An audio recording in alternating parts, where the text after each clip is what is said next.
Good foggy morning here from the homestead. It was 42 degrees out when I woke up this morning. Right now it's about 47. That fog is thick. We can barely see the cows. Man, we know, I hate to say it, that winter's not too far away. Whew. Before we know, we'll have our first frost. But as of right now, the weather is looking nice. So I am excited about that. We actually have like a whole week stretch without rain. I can't say that we've had that at all this summer. So fingers crossed we don't get any rain. We could use some drying out up here. That's for sure. So I'm looking forward to that. They're actually calling it to be in the 90s in a couple of days. We haven't had anything like that for a while. So these chilly mornings, I like them. It'll be even nicer that they warm up. I don't know. I love the foggy mornings like this. I don't know about you guys, but it does make me think that hunting season is around the corner. I need to replace the batteries in our cutty-back game cameras. They were taking so many pictures this year that our batteries ran out. I had to order more, and I just haven't put them back in. So we need to do that and see what we're having out there for wildlife. Keeping my eyes open.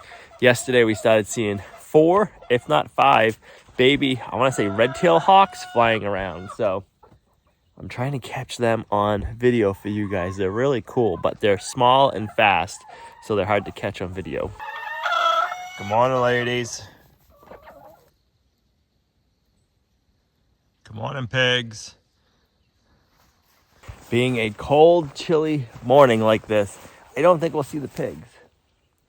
I don't even know if I hear them rustling. I have a little snack for them. But I'm not sure where they are.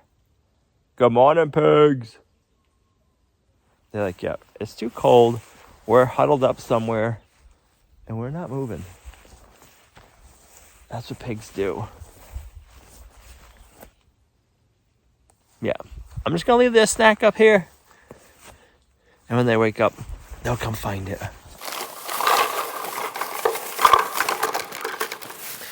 All right, I got a bunch of double gang boxes. I don't know if I need this many, but I don't want to run out. So we can finish getting all of our rough wiring done in the interior walls that we built the other day. If you guys are new to the channel, we're building our off-grid workshop here at our farm in the woods. And we got the shell built with the help from Ken's Carpentry and his guys. And now we've been working on framing up the lower part and the back. This area on the left is where we're going to be keeping all of our solar. So we call that our powerhouse. We're going to be having all of our mechanical stuff in there for heat. We'll have an air compressor at some point for the workshop. In the middle bay, we have the way to open and go into the side areas. We're going to call that the tool cribs. We can store a lot of tools and probably some toolboxes in there. This room over here is going to be our cold storage room. We put PEX heat and foam board underneath all of the concrete so we can heat it with radiant heat. In this area we have the foam board, but we didn't put any PEX, and we're going to insulate all of this so that way it'll stay cool, if not cold if we have to. If we want to, we can add vents in here, so in the wintertime we keep a nice cooler air. This is also the north side of the building, the furthest north corner of the building, so it'll stay cooler in here because of that. So once it's all insulated, it should be really good. It's going to be interesting to see what the temperature is. We got our breaker box here. We went with a big one, so that way we can run all of our different circuit breakers in here. And also in the future, when we have a barn over there, we will run power from this building over to the barn, and we can get that out of this panel. So we need to finish getting the rough wiring done for this area, and then we got to get some walls sheathed, which won't be today, and get some of this area insulated before we can do our solar system. So that's why we're working on this, is once this is all done and the solar system components come, we can start getting all of our solar wired up. And that'll be exciting because it's going to make it a lot more usable in here. I called the garage door guy today. He's supposed to call me back. So hopefully within a week, those garage doors will be getting installed. We're going to find out. So let's get to work and get some boxes up. Well, Cookie obviously thinks the grass is greener on the other side, so I had to wrangle him up and put him back with Azalea in the pasture. Hopefully it will just be an easy thing. He likes to get his neck scratches, so I will just coax him like that and then get him back into the pasture. That is the hope. What do you think you're doing, mister? Huh? What do you think you're doing? What do you think you're doing? You're getting so big. All right, so we're going 48 inches. I like it. Oh man, let's get the top one set. Now, readjust.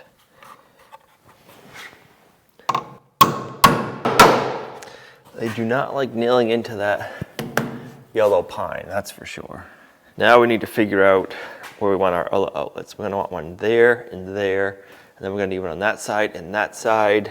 Well, he's back with Azalea.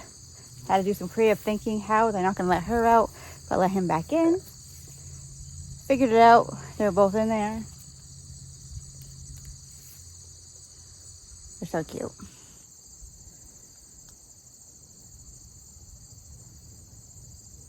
All right, so let's go 16 inches to the bottom plus 4. So if we go 20, that'll give us the top measurement and it makes it a lot easier. Let's go 20 to the top.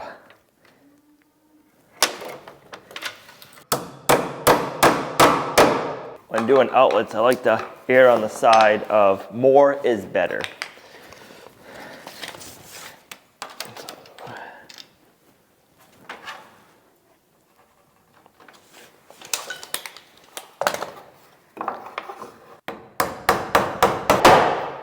That should do it for this room. We'll have 1, 2, 3, 4, 5, 6, which is more than enough. There's 7, and then we'll put, I don't know, we gotta figure out 1, 2, probably like 6-ish in the powerhouse. I think that'll work. Gonna do a double box here for switch, for a light switch, and also we wanna put an exhaust fan in the shop. So this will be the switch to turn on the exhaust fan.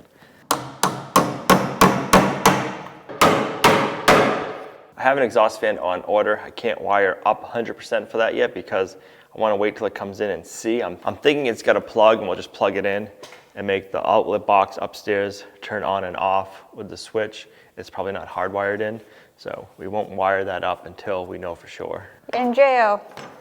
I'm in jail. Uh-oh. I just thought of something. I was watching the video and I found out your secret What's my secret? that I didn't even notice. You never even asked to use it yet. I didn't even think about it. I saw it when I was getting stuff out of the container the other day. I said, oh, I'll bring this down. If you know what we're talking about, because you watched the video, leave it in the comments below, but I think I should get it out and use it, but I might wait a bit because I'm probably gonna make a dusty mess. That's kind of sneaky of you. I was thinking of you. I weren't being sneaky. Yeah, but you didn't tell me about it. No.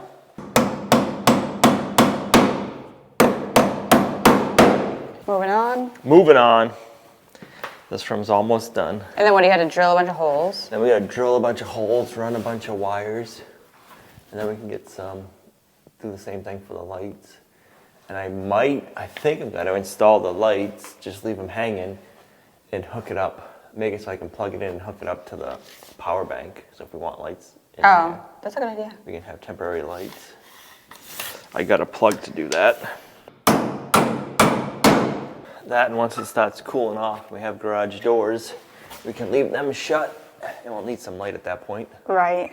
I almost forgot, I left the plastic bags with the Romex in it on the ground to see if there's any moisture, because if there's moisture, that means we can't epoxy yet. So let's see, ready? Yep. Ooh, How about the other one? tells me it's dry. Or is it just because it gets cool air in here? Nope, that one's dry too. Yeah, nothing. So we should be fine to epoxy. So that's good to know. You'll just have to figure out exactly what you want to do.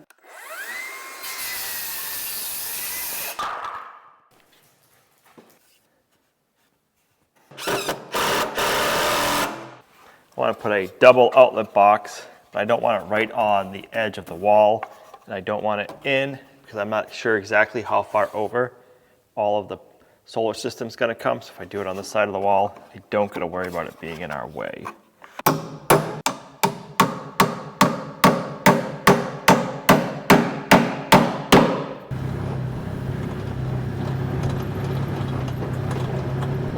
getting ready to start running my wires, and then I remembered I never put a second 2x6 in here to help stiffen up this header. So what I was thinking is I'm gonna do a 2x8, put it in there. I stuck the plywood floor over so I can just put it up, it'll hit the plywood floor, and then it'll stick down 2 inches, so that way when we go to put our sheathing, we'll have a place to screw it on the top. And then we'll just have to run like 1, 2, 3 nailers down lower. So I need to get those cut and get those in place before I start running any wires, because I don't want to put wires where those need to go. So let's get that done, and then we can get this rough wired.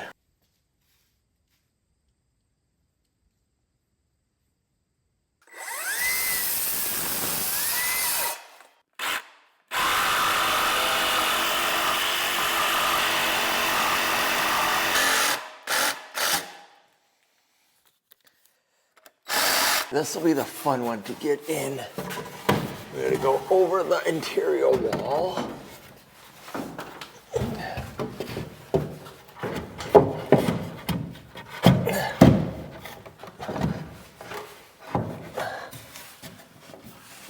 Once we can get it up and in, we'll be good.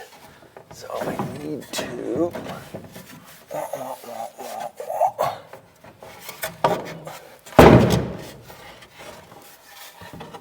there we go. And then come back down. All right, I like that. And then go, oops, and then go up all the way. So not only will it strengthen our header, because now we have two, we have a 2x6 and a 2x8, but it'll also give us a place to nail our sheathing to, which will be nice.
Well, I got a new doorknob and a lock. I should keep everything secure.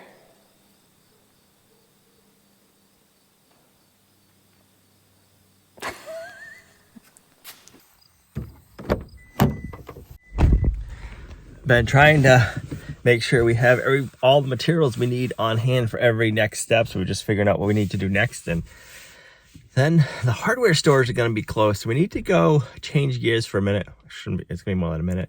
And go pick up some more building materials. So when we're finished rough wiring, we have something to do. Because if we wait to go get it the day we need it, I don't think they're going to be open. So it's time to go for a ride.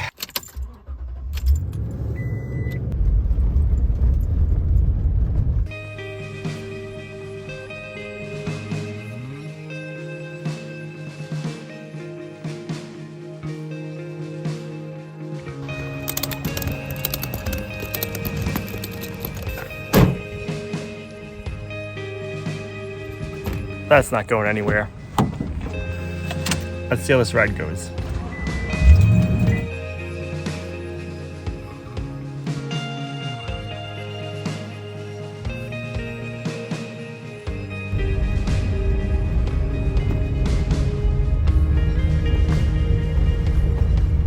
Well, we made it, and as far as I can tell, we haven't lost any insulation. So that is a good thing.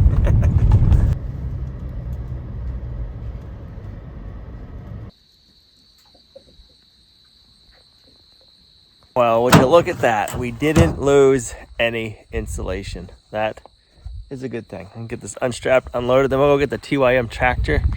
I had him leave it on the pallet so I can just take it out with the tractor and stick it inside, and it'll be there when we need it. I really wasn't planning on getting that today, but I was like, man, I think when we're ready for it, everything's gonna be closed down, so I hate to have to stop. So now we have it.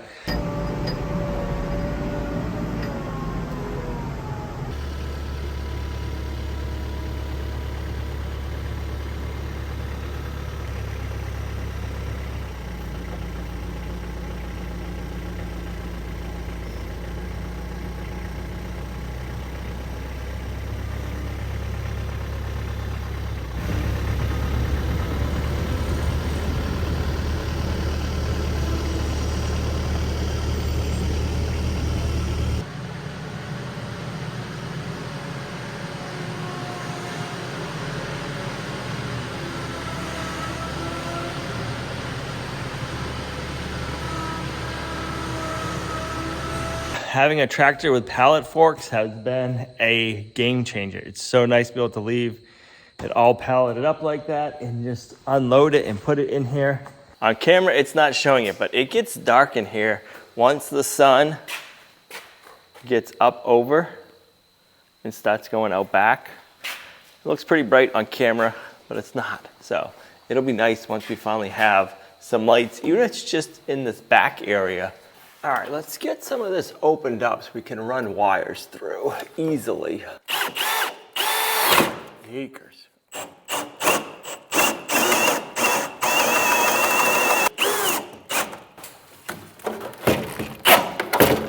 Okay, that's one.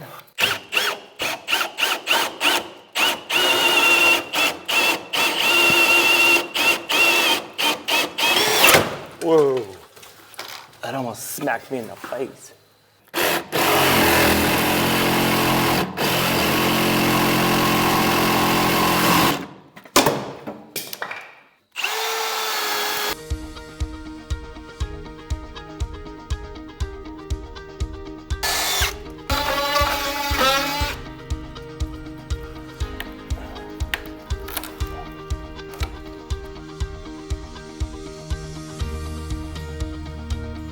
Boy, did that make a mess.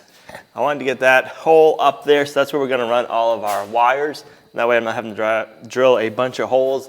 I can run whatever we need. We're gonna be having some 220 wires running because we're gonna be running some outlets later for welders, maybe a plasma cutter and stuff like that. So I wanna make sure I have a good area to work, and that way I'm not fighting it. So made a mess. So we're gonna stop just for tonight. We gotta go move Azalea and Cookie into the barn. We separate them at night. Azalea goes into the barnyard, Cookie goes into a stall, and then tonight we're gonna move her pasture. They've been out in the spot they're on for 4 days. We try to move the cows like every 3 to 5 days. We like to have a pasture area that's big enough to keep them there for a few days, so that way we're not having to move it every day. She doesn't stay out there for 24 hours. She stays out on pasture for 12 hours. Then she goes to the barnyard and she eats hay and alfalfa pellets and all that good stuff. So we gotta do that now.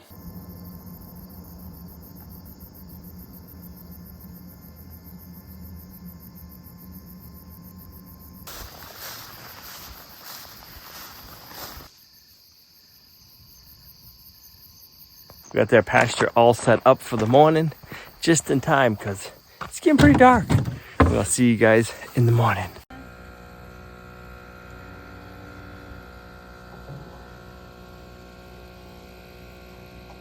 All right, it's time to start pre-drilling, or drilling, I should say, to run our rough wires. My drill doesn't like to switch over to reverse. I don't know if you guys have ever had that happen in your Milwaukees. It's like the buttons don't have enough throw, so if they get off a little bit, they don't like to go into reverse. I've had it happen with this drill, and I've had it happen with this one. That one you can just hear it very little at the very end. It clicks. This one does not want to. There we go. Going into reverse, does not like. I don't know why that's like that. I'm gonna give my disclosure here. I am not a licensed electrician. I just do what I think works, and from all the reading and research I've done, this is how I wire everything, watching electricians and stuff like that. But I'm not a licensed electrician, so don't copy what I do. Research it for yourself before you do your own. So we got it ran so we can run wires up. Let's get some holes drilled so we can run them that way, all of the wires. And then I'll have to run some down, over, and then this way, and we'll start getting it all pre-drilled so that way we'll have all of our holes done. So when it's time to run the wires, we don't have to stop and pre-drill. And then I want to figure out the lighting. I'd like to get the lighting installed in here sooner than later. I can always have it so we can run it with our little Lion Energy portable solar system, which would be nice just because it's dark in here right now. So if we had some lights, that would excite me.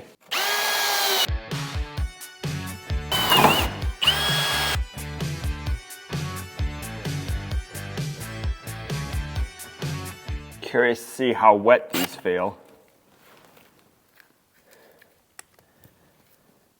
Actually, there's a little moisture to them, but they're not that wet.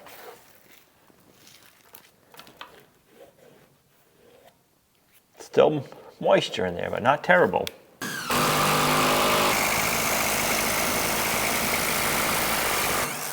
All right, the impact driver definitely gets the win for that. That drills so much quicker and you have to put less pressure on it, so I like it. I'm gonna be using the impact driver for drilling now.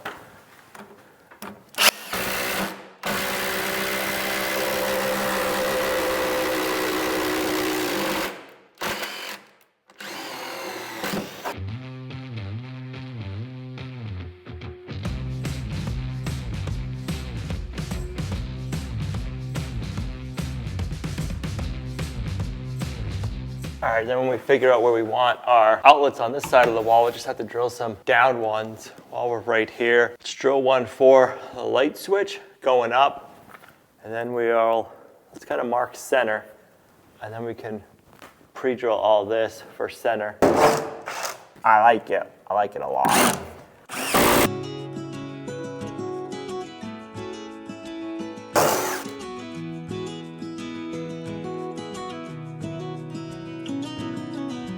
That'll work, because the last light will go somewhere there.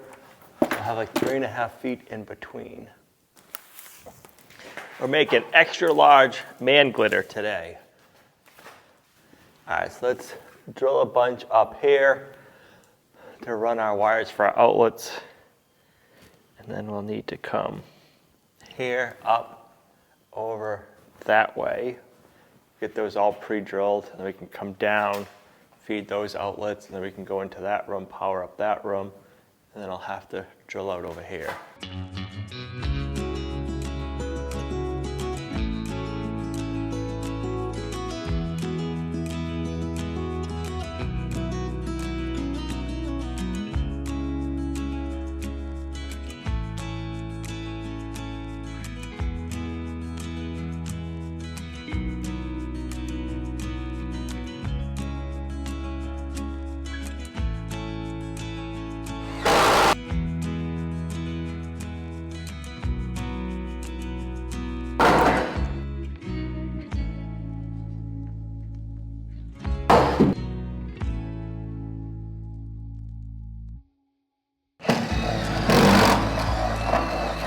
Oh, we smoked that bit. Whoo, it's hot.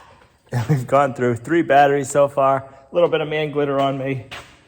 So we might have to pick up another bit. I think we can get away with the next size down for what we're doing. But I definitely like these. These are the 𝑀𝑎𝑖𝑙 max speed. These are working really good in the impact. I'm liking how fast they're going. I don't do it.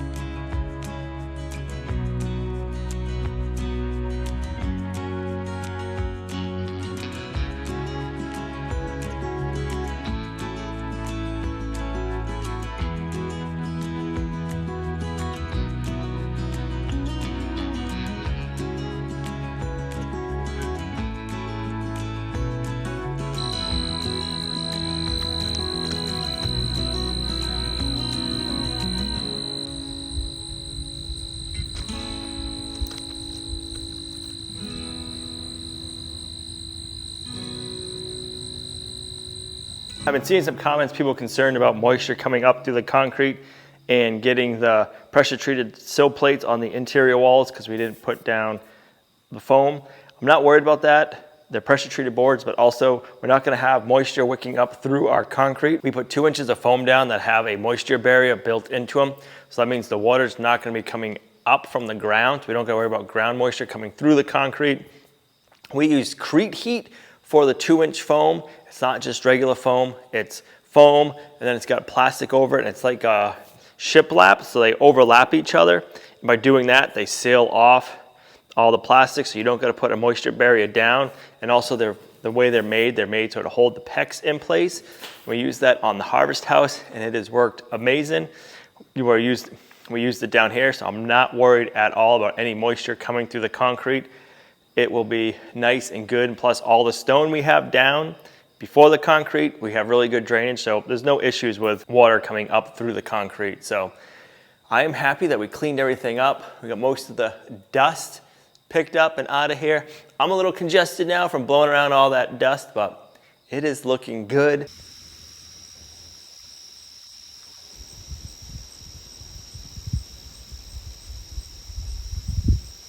We did a chicken and a saltwater brine the other day, but we cooked it on the pellet stove, so it was so good, so good. So I don't know if it was a saltwater brine or if it was a pellet stove or both. So I'm going to do the saltwater brine again, or we've been having it in there, and I'm going to pull it out and put it in the oven today and see if it comes out as good as it did on the pellet stove, because if it did, it's going to be my new way. It's super simple. It just sits in the water with the salt water, and you do it either in the beginning of the day, overnight in the refrigerator, pull it out, and then put it wherever you're cooking, at the pellet stove or maybe a grill, in the oven. It's super simple, super easy. It tasted so good. So I'm hoping that it's gonna taste as good in the oven as it did the pellet grill. I'm gonna test and see if it's the same in the oven as the pellet grill, and maybe it's just the saltwater brine that's doing all the goodness. So I just pulled it out of the brine. The brine was just water and then a cup and a half of salt that was covered up over the chicken, and it marinated in there since really early this morning. Al had done the brine and got the chicken in there because he is up super early to do it an overnight brine. So I just took it out. I did just coat the chicken with some avocado oil just to crisp up the skin and everything. Now I'm gonna pop it in the oven, and I'm hoping it comes out as good as it did on the pellet grill. Well, this is my garden right now. To be honest with you, I'm pretty embarrassed of it. It's just been one of those crazy summers, and it's been really rainy, and any time that I think about coming up to do the garden, it's just a bad rainy day. So got pretty weedy. Some of the stuff just got too wet. I am quite happy with my buttercup squash. I have gotten, I think there's at least 6 that I can see, and this one's the only one I'm going to pick right now because it seemed like the top was pretty corky, and I just want to see if this is a good stage or if I should let them cure a little bit longer outside. Do have some broccoli with a grasshopper, another broccoli head, and my cabbage.